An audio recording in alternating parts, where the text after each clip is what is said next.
Knowing them. The better you know the other person in a relationship, the more you will increase your chances of being persuasive. This is often said and too rarely practiced. Knowing them helps you better figure out how to meet their needs. Jordan Jaluski fell in love with a young woman, Judith, in Paris. He decided that Judith was the one for him, but Judith wasn't so sure. Judith was religious and Jordan was not. I wanted to persuade her that I'm the man for her, he said.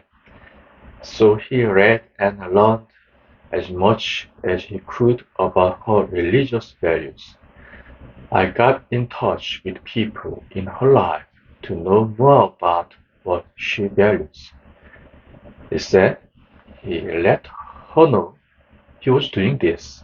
He wanted her to know how motivated he was to understand her better and meet her needs.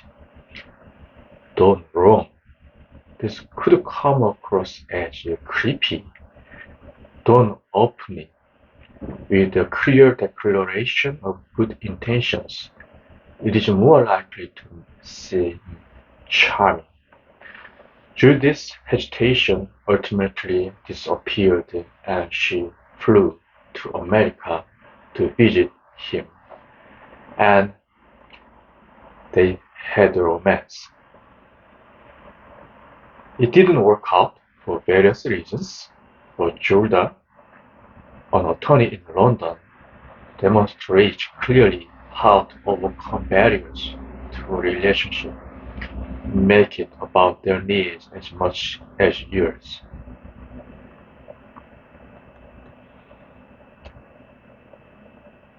Giannina Giannelli's mother wanted her to come back to Peru after graduate school.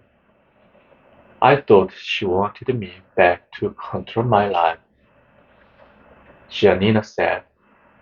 She thought I didn't love her as all good daughters should. So Giannina, a marketing director in San Francisco, put herself in her mother's shoes. Her mother lived alone in Peru. What did her mother really want? For her daughter to live in Peru? Maybe. Or maybe her mother just wanted to be near her daughter. So Gianna Nina asked her mother about this. It was the latter. Proximity, not geography. So Giannina suggested an alternative solution. She got a two-bedroom apartment in the United States, and her mother stayed there with her daughter for 6 months a year. The point, don't assume you know what the other person is thinking. Ask more questions. You might be very surprised by the answers. I'm not moving to New York, John Ekman's wife said to him when he got a job offer there. She told him she just didn't like the city. He couldn't get any more out of her. Why can't you find a job somewhere else? She wanted to know. John did the role reversal exercise with his friend Nick. John played the role of his wife. Nick played John. In the process, John discovered her true feelings. She wants a house with a yard, doesn't like the high cost of living and the rude people, and is upset at the distance from her family in South Carolina. So John and Nick came up with a solution to her concerns. One was to live outside the city, in a suburban community with houses and lawns. John agreed to commute into the city, He also agreed not to go to the city on weekends except for job emergencies, and he promised to spend at least one holiday a year with her family in South Carolina. "I'll share some of our problem-solving options with my wife," said John, who is president of a medical device company. She was persuaded. Too many relationships are hurt because one party doesn't ask enough questions and just assumes the worst. Arguments follow. So it's important in relationship to set ground rules for tone and dealing generally with each other. Everyone feels stress. Sometimes it's natural to lash out at those nearby when we are upset. But this can damage the relationship with your biggest supporter. So talk about the process, preferably not in the heat of an argument. Take a break first. As with many of the tools in this book, don't be surprised if you have to help the other party, especially in emotional situations. They might not be able to help themselves.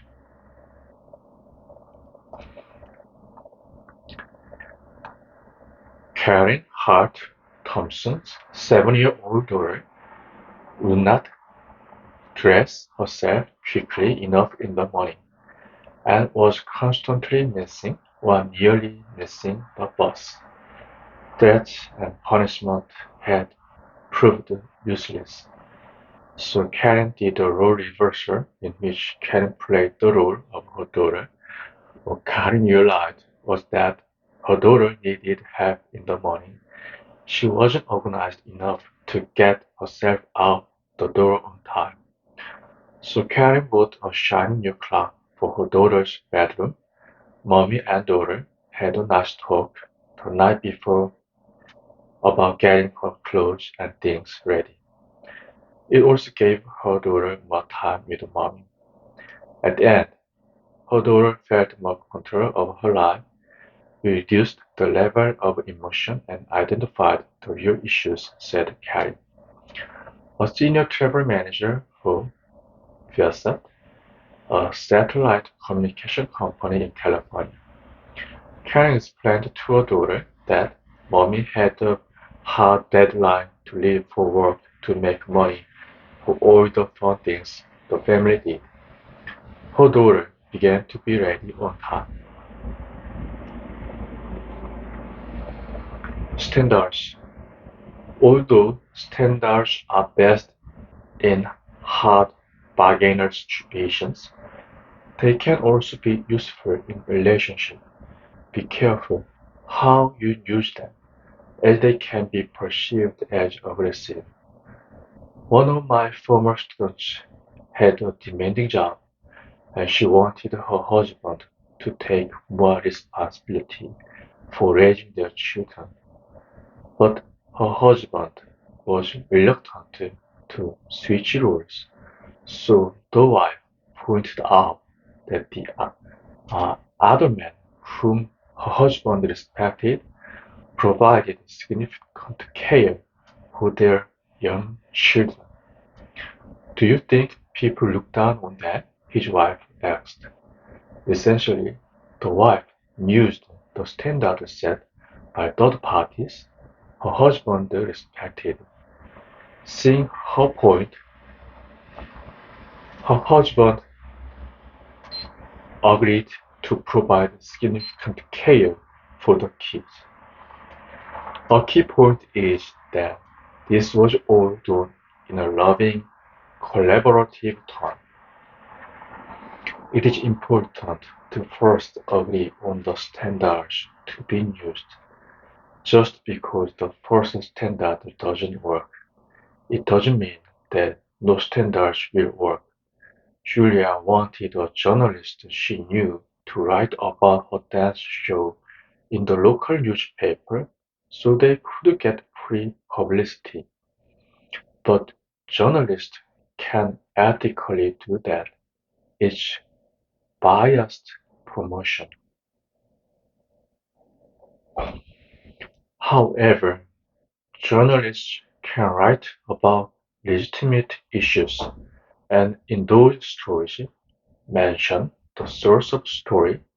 So Julia asked her journalist friend if he could write about several dance shows occurring in a close time frame.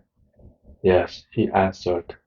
After further discussion, she realized she did have a legitimate story. How non-profit art organizations find it hard to locate a reasonably priced theater space in Philadelphia. Her organization was one of them.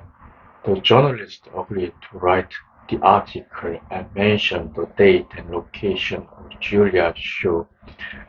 It showed how important the framing is, said Julia, who works for a financial media company in New York. The article is about a legitimate news issue, but it still achieves my goal of getting publicity for my show without compromising her friend. We met Jason Weidman earlier when he negotiated the fee for music at his wedding across the bay from San Francisco. Before that, he had to negotiate with his mother, Mary Jo. His mother wanted Jason and his fiancée, Colin, to add some stores in Michigan to their wedding registry. Michigan is about 2,000 miles from San Francisco, where Jason and Colin live.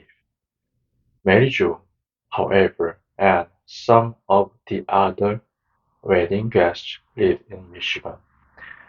It is the kind of fight that occurs all the time before wedding, and it can make the process hateful. So Jason used the standards to make his case to his mother. Is it a good idea for us to register at faraway stores where we don't like the merchandise?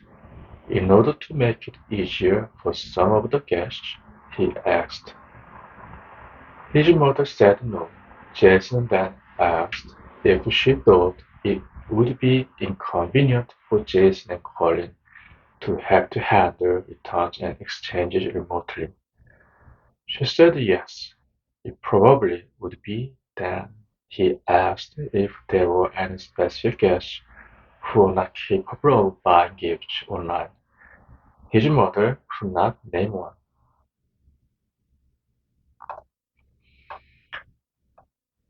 Finally, Jason said that a local store in Michigan Fields, was now owned by Macy's, one of the couple's registry places, and there was a Macy's where Jason and Colin lived out west. His mother agreed. Jason figured out during their negotiation that the choice of a registry store was not really the issue anyway. My mother wanted more involvement with the wedding details, he said. The specific registry place was only a manifestation of her frustration. So Jason asked his mother if she would like to be more involved in some of the wedding details. She jumped at the chance. The result? The rest of the wedding planning went smoothly. I can already hear some of you saying, but what if she screams and hollers? But what if she says, I'm your mother? You need to respect my wishes. Remember, you have a whole book full of negotiation tools. Pick the right tools for the person you are negotiating with. If your mother screams and hollers, try offering her an emotional payment. Talk to her about common enemies, it's you and me. versus the wedding industry man. The reason I'm really all these stories is not for you to memorize the details. The point is that real people have accomplished uncommon success in myriad situations by picking the right tools for the right situation.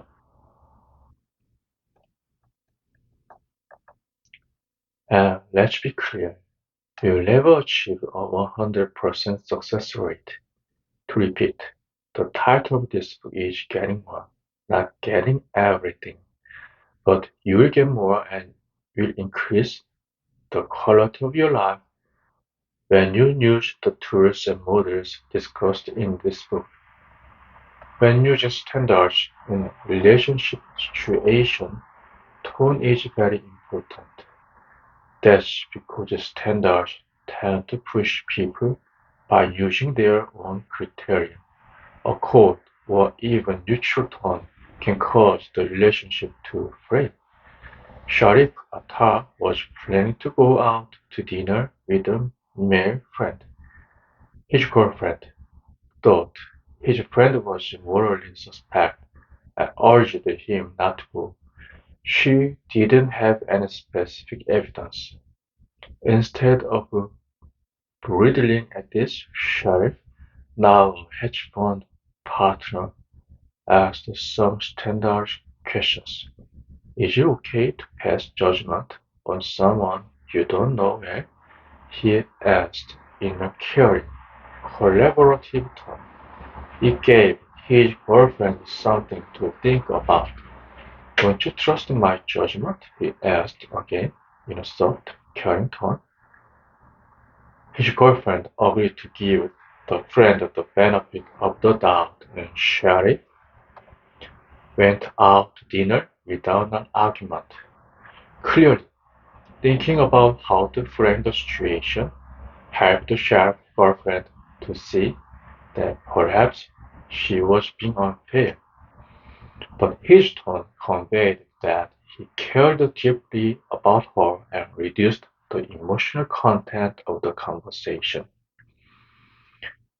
Many people get unnerved by situations in which someone threatens the entire relationship because of one incident, whether in business or in their personal life. It helps to point out, hey, we've been friends for X years, over 1,000 or 2,000 days. Do you really want to toss everything out over one bad day? It helps to put things in perspective.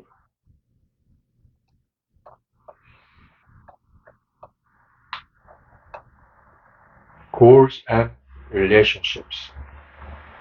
Goals. The be all and end all of negotiation are especially hard in relationships. That's because the currency in most relationships is emotion, and most emotions could clarity about goals.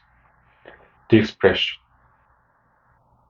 "do your actions meet your goals" often just point out the underlying conflict between goals and relationship and makes matters worse if a party is being emotional.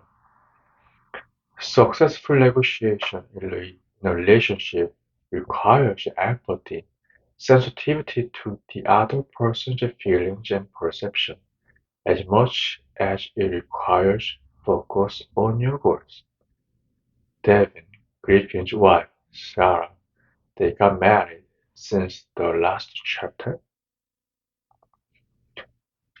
Wanted a dog. In fact, she had already picked out the dog. Devin thought this was not a good time to get a dog. His wife was getting ready for her PhD exam.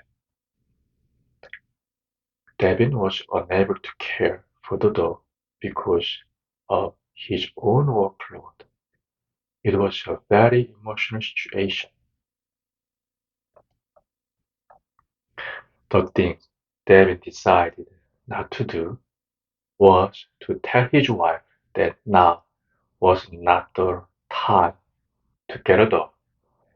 This would just create more emotion. So Devin told his wife that getting a dog was a great idea.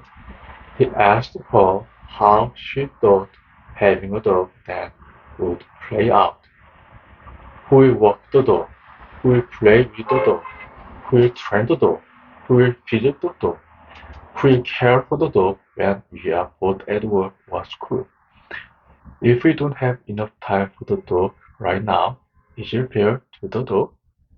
If our goal is to have a well-trained, well-cared for dog that we love and have time for, will our actions meet our goals? As Devin asked his questions, his wife started to get upset. So Devin said, why don't we take a break from this and talk more about it later? He wanted to give his wife time to observe this information and to calm down. The break was an emotional payment. When they started talking about getting a dog again, David made sure he reiterated that he really wanted a dog. As for the dog his wife had picked out, was this the only dog in the world that could make her very happy? Couldn't they both pick out a dog together when they were ready? Was she sure they could not find an even better dog? Devin eventually suggested that they get a dog a month later after her exam was over and on her birthday. His wife, having a firm date for getting a dog, agreed to hold off for now. The negotiation included using the perception in the other person's head, emotional payment, being incremental, standards, commitment, and questions. In the end, they added up to Devin meeting his goals, making his wife happy, and getting a dog, but not now. Now, is this manipulative? Well, whom did it hurt? One could argue that it actually helped his wife in avoiding the stress she would have surely faced with the dog when the couple couldn't adequately take care of it. To my mind, manipulation is hurting someone in the process of persuading them. Effective negotiation is when you get them to do things that help them. Both manipulation and negotiation get people to do things they might otherwise not do. But that is true of all forms of persuasion.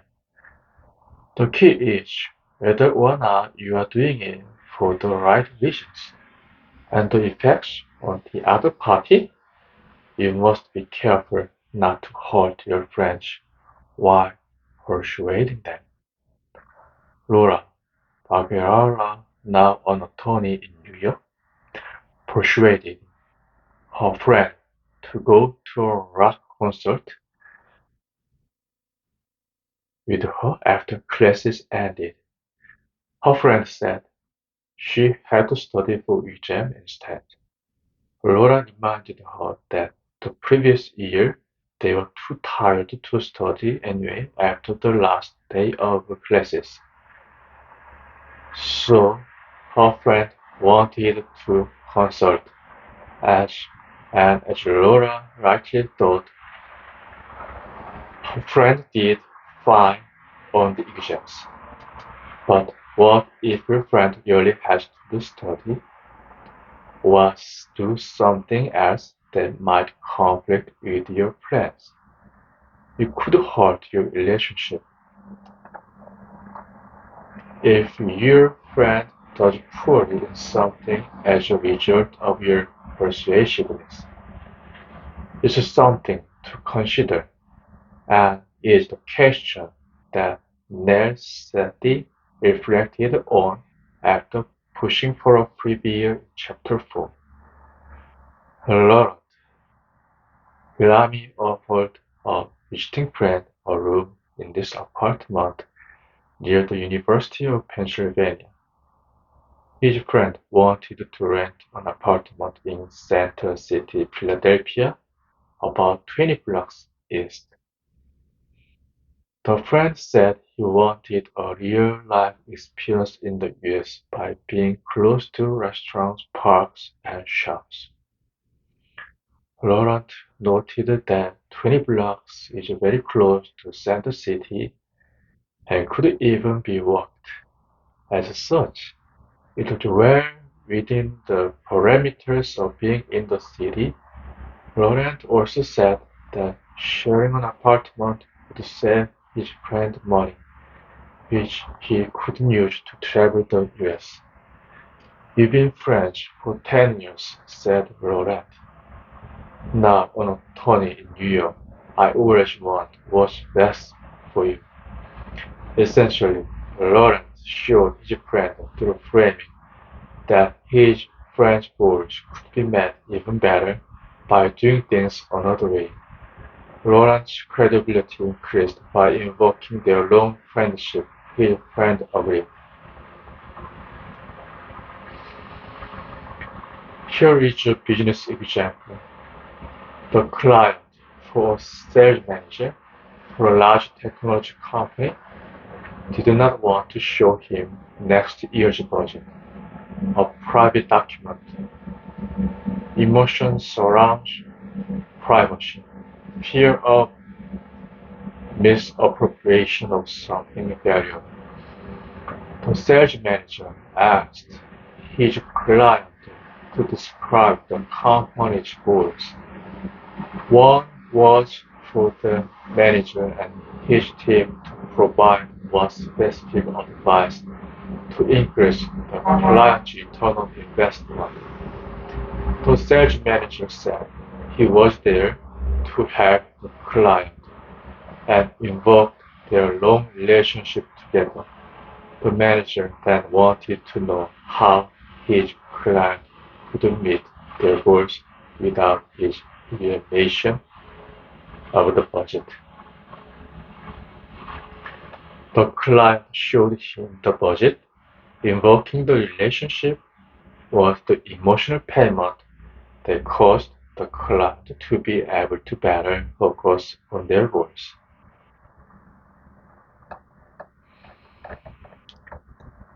Details and relationships. One way to show people how their actions don't or won't meet their goals is to put them into the situation mentally. Most people are not visual enough to actually see it.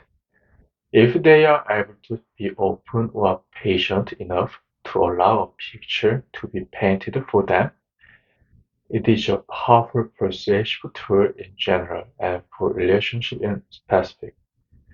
Melissa Webster's mother insisted on a videographer at Melissa's wedding. Her parents were paying for the wedding. Melissa did not want a videographer, so she drew her mom a word picture of what videography would be like indoors. The bright, hot strobe lights, the cameras in people's faces, the upstaging of the event itself, the often poor quality compared to a top-tier photographer, and didn't the notion of capturing every moment, as her mother put in, depend less on the type of camera than the eye of the photographer, and unless there are 5 or 6 cameras, every moment won't be captured anyway. Her mother agreed to hire a top-tier photographer instead. The pictures were great, said Melissa. Client Services Vice President of Linkshare, a Chicago online marketing company. Details mean that you need to look at every facet of the negotiation, break it down into each component parts, and review it for the other party. Giannina Janelli had a roommate who wasn't doing her share of her agreed-upon apartment chores. Rather than make accusations, Giannina walked her roommate through the process. "Did we agree to share chores?" Giannina asked. "Yes," her roommate answered. "Have you done your shares?" "I don't have time." "Do you think I have time constraints too?" "Yes." "Do you think I do many shares?" "Yes." "What would you think if I stopped doing my share?" Jenny asked. "It would be unfair," the roommate responded. "Do you think you're not doing your share is unfair?" "Maybe." The roommate promised to do her share, or hire someone who would. Giannina remained calm and respectful thought. "The key," she said, "is getting the other person to apply the same principles to themselves that they would apply to others. You need to review the details without making yourself the issue. The more you challenge their statements, the more documentation you have of their bad behavior, the more you need to treat the other person with care, with care about the relationship." Donna, Romita Cox, was expecting a baby. When she discussed buying furniture, what kind of TV program they might watch together with the baby, with her husband and mother, her mother would say, "Well, you grew up just fine. I did an excellent job raising you." When Dana bought some innovative new learning toys for her new baby, her mother said, "You grew up just fine. I wasn't a terrible mother." Dana thought about this for a minute. "Have I ever criticized the way you raised me?" Dana said to her mother in an apathetic tone. "No." Her mother said, "I'm going to yell every time I do something different from what you did?" Dana asked. "No," her mother said. "I was just kidding. Can't you take a joke?" Dana, now the owner of Action Days Bar in New York, never got upset or showed annoyance. She just probed, asked questions, and asked for details. Her mother realized for herself that she was being overly controlling and unfair to her daughter. Dana said that she and her mother have reached a lifelong accommodation. Walking through the details is especially good for disputes over money. "We can't afford it" is a typical refrain in families. Well, have you actually worked through the numbers and figured out what's possible? Lynn Castle's husband said they couldn't afford a vacation on their budget. Lynn, a consulting firm manager in Atlanta, built a spreadsheet and showed how they could. Carlos Vasquez's wife said they could afford both a trip to Africa and a cruise. Carlos built a spreadsheet and showed how they couldn't.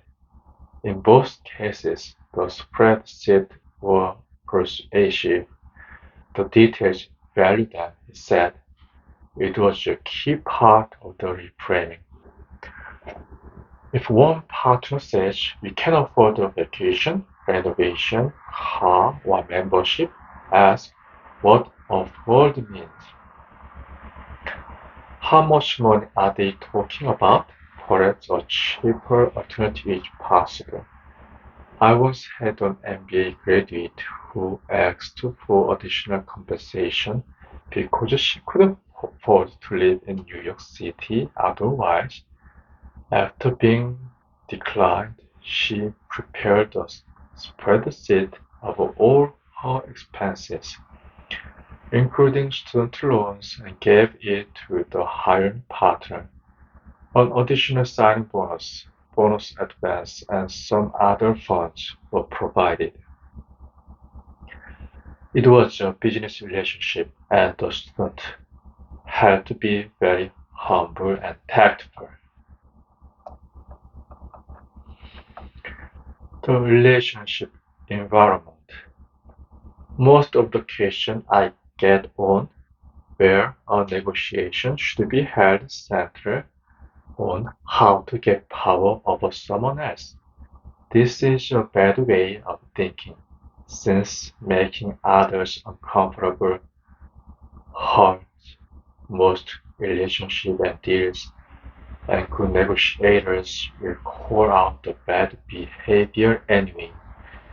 A better way is to use location to enhance a deal by getting both parties to feel better. The more a negotiation looks like it's part of a relationship, the more likely the other party is to treat it like one. For example, you would probably not conduct a negotiation on a sensitive subject with a loved one on opposite sides of an office desk. On the other hand, you would very probably not want to take a colleague to a romantic restaurant to discuss the budget. Conducting a negotiation in person is always best in a relationship. The more difficult or emotional for the subject, the more important it is for it to be discussed in person. It's always a surprise when students ask in emails for big exceptions to things. In work or recreation, exceptions require a special favor, so the ability to have human contact to engender empathy is usually essential.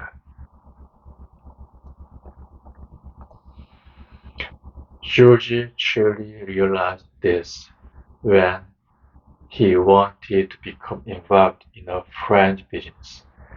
The friend had questions about his ability to make major financial decisions. Because of his lack of experience, he consciously discussed the matter with her face to face. As he made his case, he was able to see her reactions to everything he said, including non-verbal cues like nodding or appearing unsure. It enabled him to be more responsive to her in the conversation. He was able to better adjust his own responses.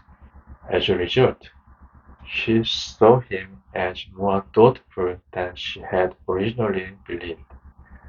She saw a different side of him than he had showed in their friendship. This led her to agree to bring him into the business. Of course, incrementally at first, Georgie, now a resident at Duke University Hospital, plans to use his combined experience for a career in medical management. Unless you are trying to hurt the other party or the relationship, you want the party to be as comfortable as possible. People who are uncomfortable get cranky, and cranky is bad for negotiations. Now, let's talk about the psychological setting. Preventing yourself from being emotional out of control is essential to maintaining a stable long-term relationship. The more you are seen to act out, the less reliable you seem to others, including those who love you. Empathy and passionate romance are lovely over the long term.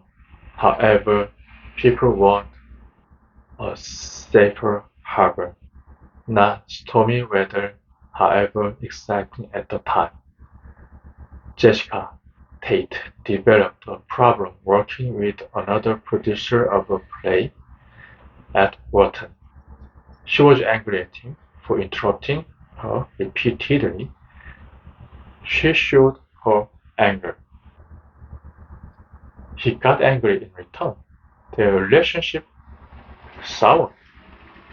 Jessica realized that as the skilled negotiator, it was up to her to solve the problem. She told him that he had been angry at him for interrupting her. Jessica, now an internet company associate near Philadelphia, told him that she could have found much more productive ways to solve the problems than getting angry. They then were able to thoughtfully agree to a better process going forward. A tense setting strained the entire relationship. Informality, humor, a sense of sharing and caring, all part of a good relationship, create a much better personal environment. Hannah Larson felt she was doing all the housework and 60% of the cooking. She wanted her husband, Peter, to do more of the cooking. Instead of complaining, she used the closeness of their relationship. I'm tired of my own cooking, she said. Can you try your hand at it? Make one you want. I'll help, she offered to look through cookbooks with him and discuss recipes. She recalled some of the great meals he'd made in the past. She suggested they try it for a week, be incremental. If his schedule was too jammed up this week, perhaps he could try it next week, no big deals, and he didn't need to cook all dinners, just some of them. He agreed to cook all dinner this week, she said. The first one was yummy. She said that putting herself in his shoes before the negotiation was key. He clearly wanted to be fair, but he didn't want to be hit over the head with it. This is good advice for anyone with whom you'd like to form a relationship. Few people prefer high pressure. A low key is better unless the other party lacks pressure cookers. He still cooks. 9 years later, said Anna, and Minneapolis consultant. We told our friends about this. They do it too.